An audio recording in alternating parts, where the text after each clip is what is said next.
Por que a gente gosta tanto de cinema? O que tem nos filmes que faz milhares de pessoas abandonarem por algumas horas suas preocupações, seus problemas e suas obrigações? Uma possível resposta vem de um filósofo alemão do século XIX, o Arthur Schopenhauer.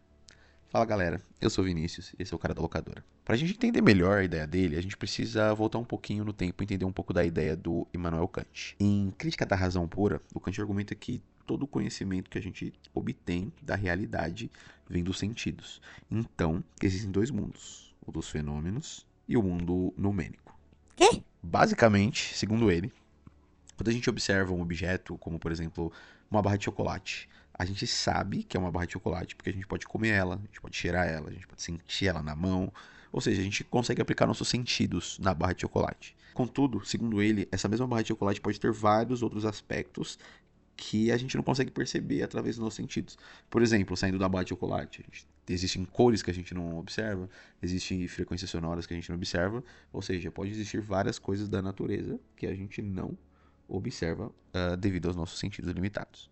Então, segundo ele, tem o mundo que a gente percebe e o mundo que a gente não percebe. Aqui entra o Arthur Schopenhauer, que concorda com a ideia do Kant, só que ele vai além.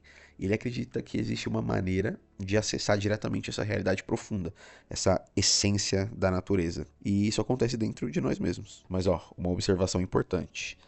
A gente tem que lembrar que esse resumo aqui que eu fiz do Kant é assim, o resumo do resumo, assim, a grosso modo. Então, se você ficou interessado, eu recomendo que você pesquise sobre ele. Tem vários textos aí na internet e tem vídeos no YouTube que você pode aprender sobre o Kant. Mas então, como que a gente acessa essa realidade profunda assim do Schopenhauer? Bom, quando a gente observa a barra de chocolate, a gente vê apenas o fenômeno, né? O mundo percebido através dos sentidos.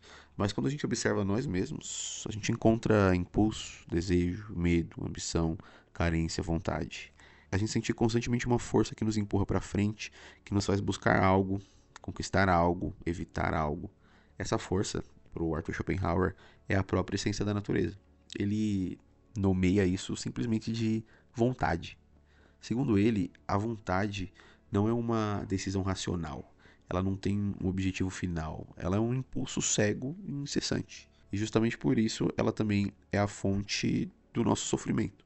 Porque desejar significa sentir falta de alguma coisa, como a gente viu lá no vídeo do Coyote Papaléguas.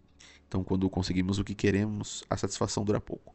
Logo surge um novo desejo, uma nova carência, uma nova inquietação e por aí vai. Por isso, o Schopenhauer ele é conhecido como o filósofo pessimista. Para ele, a força da natureza que move a nossa vida é o desejo, o principal causador do sofrimento. Ou seja, para ele viver é sofrer. Tá, mas o Schopenhauer morreu 35 anos antes do cinema ser inventado. O que tudo isso tem a ver com a sétima arte? Bom, segundo ele, a arte em si possui uma capacidade extraordinária. Ela suspende temporariamente a vontade. Durante a contemplação dos sentidos, da beleza que a arte emana pra gente, né, que ela tá mostrando ali pra gente, nós deixamos de ser indivíduos correndo atrás de objetos e nos tornamos observadores. Por alguns instantes paramos de desejar, então a gente para de sofrer. É aqui que o cinema entra. Quando o filme realmente pega a gente esquece do tempo, do trabalho, das contas pra pagar, da insegurança e a gente esquece de tudo. Só presta atenção no filme. Talvez por isso exista algo meio ritualístico ali na experiência cinematográfica, né, para algumas pessoas. Em casa, por exemplo, quando eu tô sozinho, eu gosto de ver o filme no quarto escuro, no silêncio, de fones de ouvido e com o celular bem longe, de preferência, para poder prestar atenção e mergulhar ali no filme. A própria sala de cinema também é um exemplo disso, né? A gente entra numa sala escura, teoricamente desliga o celular e fica em silêncio e contempla aquela tela gigante na nossa frente. Mas isso não significa que o cinema ou qualquer forma de arte elimine o sofrimento. Para Schopenhauer, quando as luzes se acendem, os problemas continuam lá.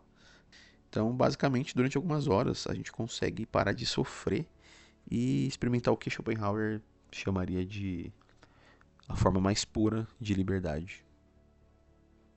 É isso aí, eu vou ficando por aqui. Se você gostou, deixa um like, se inscreve, compartilha e é isso. Valeu!